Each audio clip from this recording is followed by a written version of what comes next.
In the 80s, Yngwie Malmsteen was the next sensation in the guitar world after Eddie. He was just huge. Like George Lynch once said, everybody wanted to be Eddie, just like later everybody wanted to be Yngwie. Nobody played like Yngwie before Yngwie. Yngwie was a huge influence on guitarists in the 80s. And to prove this, let's find out what guitar heroes of the 80s say about Yngwie. Chris Impellitteri. In 2023, Chris Impellitteri, who played with Graham Bonnet, commented on Yngwie. I respect Yngwie immensely. I mean, I've had to listen for years. I used to get called a clone, copy, and plagiarist. Yngwie certainly influenced me, but not more than Eddie Van Halen, Randy Rhoads, Al Di Meola, and actually John McLaughlin, Paco de Lucia, Flamenco. They are a much bigger influence on me than Yngwie, but I did like some of his stuff. I liked very much the first Alcatrazz record. I listened to that. After that, I really only followed him a little. Maybe I listened to his first two solo records, but as he progressed after that, I didn't. I just ran away from it because as soon as I played fast, I immediately got called some clone or some odd thing. So I just stayed away from that and stopped listening to him altogether. Paul Gilbert. Paul Gilbert named Yngwie Malmsteen as one of his favorite guitarists. He's a huge fan of Yngwie. Paul says that you can hear Yngwie's influence on his first record. I hear you like very Yngwie Malmsteen. Oh yeah, a lot. Can you play Yngwie?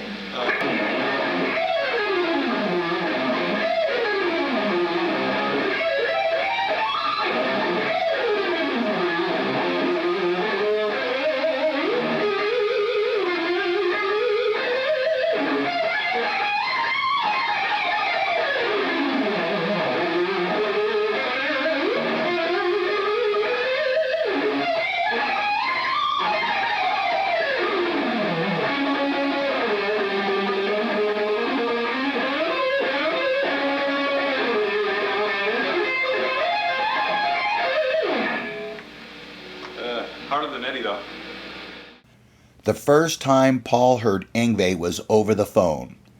Paul was about 16 years old. Producer Mike Varney got a demo tape from Yngwie. Mike used to call Paul on the phone saying, "Hey, I got a great demo tape. Check this out." And he played Paul the demo tape over the phone. According to Paul, when he heard Yngwie's playing, he was shocked how fast his picking was. At that point, Paul was frustrated with his own picking. He couldn't pick fast and he didn't like how it sounded when he did it. He couldn't get the tone and it tangled up. So he thought, well, I'll let other people do that. That's not my style. And he put it on a shelf. But when he heard Yngwie, he got inspired. He sat down and started working with a metronome. And after a week or two, he could pick fast. So hearing Yngwie's playing got him to give it another try, and he made it. Once Paul made fun of Yngwie when they both had a photo shoot for the Young Guitar magazine in 2003. It was actually the first time Paul met Yngwie Malmsteen. Paul says it was during his big Elvis period where he had gone from skinny Yngwie to big Yngwie. And I rented an Elvis costume. That was in Japan, Paul says. And I rented a 70s Elvis costume and did the photo session dressed as skinny Elvis. And I was kind of, as they say in England, taking the piss out of him. Paul Gilbert is easily a foot taller than the average Japanese citizen. There's no way he would be able to rent a 70s Elvis costume in Japan that would fit him. We know you had that costume made and it's still in your closet. Nice try, Paul. Luckily for Paul, Yngwie didn't notice he was mocking him. But later on, Paul was at a Marshall dinner and Yngwie was there with his wife April and her sister. And Paul was introduced to them, and April's sister, who was Yngwie's tour manager, said, "Wait a minute, you're the one who wore the Elvis costume." And she was pissed. And Paul felt embarrassed and ashamed. Gilbert says that he showed them that he was a harmless guy, and they let him off the hook. Kirk Hammett. Well, Metallica's guitarist Kirk Hammett also wanted to play like Yngwie. He brought Yngwie's demo tape to Joe Satriani in 1982 and asked him to teach him to play like Yngwie. Joe Satriani showed Kirk harmonic minor and diminished arpeggios. Kirk tried but soon realized that he couldn't play like Yngwie, and there's only one Yngwie, so he went back to his own playing. Zakk Wylde. Zakk Wylde and Yngwie Malmsteen are good friends. Zakk says that Yngwie was so influential in the 80s that he made a grocery list, eliminating everything related to Yngwie's playing when he joined Ozzy. And this is what Zakk says. What I really did was, I made a grocery list, eliminating everything related to Yngwie's playing. This is about 1987, 1988, when the record came out. They were opening up classical guitar studies at Berklee just because of Yngwie. If you don't want to get compared to Yngwie, what you should do is get rid of sweep picking, harmonic minor, and all the classical ones that Yngwie's doing. Otherwise, you're going to hear people comparing you to him. If you're going to have stripes on your guitar or polka dots on your guitar, don't get mad when people go, "Oh, wow, what are you, an Eddie Van Halen? Are you into Randy Rhoads?" Don't do that either. Jeff Young. Ex-Megadeth guitarist Jeff Young was a huge fan of Yngwie in the 80s. In the interview with Full in Bloom in 2023, Jeff Young revealed, question, "And you're a fan. You were a fan in the 80s. You loved Yngwie." Jeff Young, "Oh, of course. Listen to the Megadeth album. You can hear the influence. I was a student at GIT. I got to go backstage and hang with Yngwie on the Alcatrazz No Parole from Rock and Roll tour one-on-one, and he was really cool to me. I still have pictures. I posted on social media here and there, the pictures when I was hanging with him. He showed me how he held the pick and some details to his technique that I didn't understand just by trying to listen to the record and figure stuff out by ear on half speed, which was all we had back then." Actually, Jeff Young auditioned for Alcatrazz, apparently in 2019, but eventually they went with Joe Stump. Here, Jeff explains his side of the story. "When I auditioned for Alcatrazz a couple years ago, like it was right after the Rat audition, I would have been replacing Yngwie and Steve Vai, and I just went through that thing, and I did have that gig, but at the last minute I found out that the singer is lip-syncing to the tape the entire show. I just couldn't go out there and do that to fans. To me, that's now artistry. That's con artistry. So I worked on both those gigs, Rat and Alcatrazz. I worked 4 or 5 months learning all that stuff note for note. You can go to my YouTube and look at the Bigfoot. That was my most popular video worldwide. It was the Bigfoot rehearsals.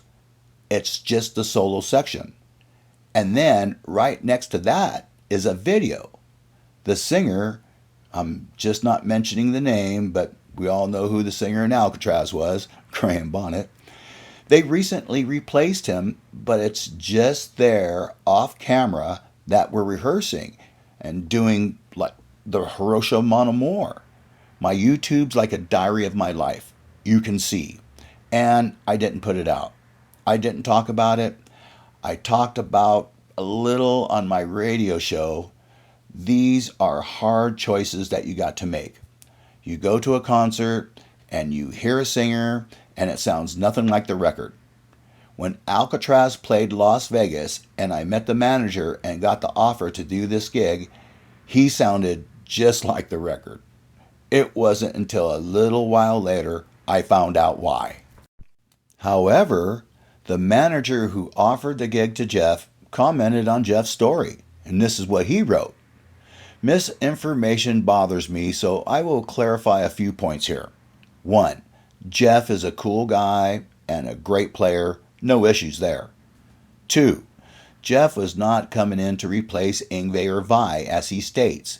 He was asked to audition for the 2020 reunion of Alcatrazz. Graham was still the singer at this point and remained so for one studio album after we chose Joe Stump instead of Jeff. Anyone below who thinks Jeff is talking about Doogie has their timeline confused. Also, this was long after either of those guitarists Jeff mentions had been in the band. 3. He says he turned the offer to join Alcatrazz down. This is 100% not true. I was the one who offered him the audition in person in Las Vegas. Jeff was actually quite disappointed he didn't get the gig. We chose Joe Stump as Joe was the perfect fit. Jeff was nearly there, but it just didn't quite feel right personally or musically. It was our choice to make for our own reasons. 4. Jeff did not work on the gig for 4 or 5 months. He came up 2 or 3 times to Los Angeles from Las Vegas as we gave him a couple chances to earn the gig. This was over a 4-week period at the most, as we didn't even have 4 to 5 months to find our guy and certainly wouldn't have strung someone along for that length of time. 5. The reasons Jeff gives here as to why he claims he turned the Alcatrazz job down, I will not comment on. But Jeff did not turn the job down. So, Yngwie was really huge and influential on so many guitarists in the 80s. Here is Steve Vai's quote on Yngwie Malmsteen. When Yngwie Malmsteen hit the scene, he blew us all away. I mean, he floored us. And even these days, Malmsteen has about 300,000 subscribers on his YouTube channel. That shows how many fans Yngwie has around the world.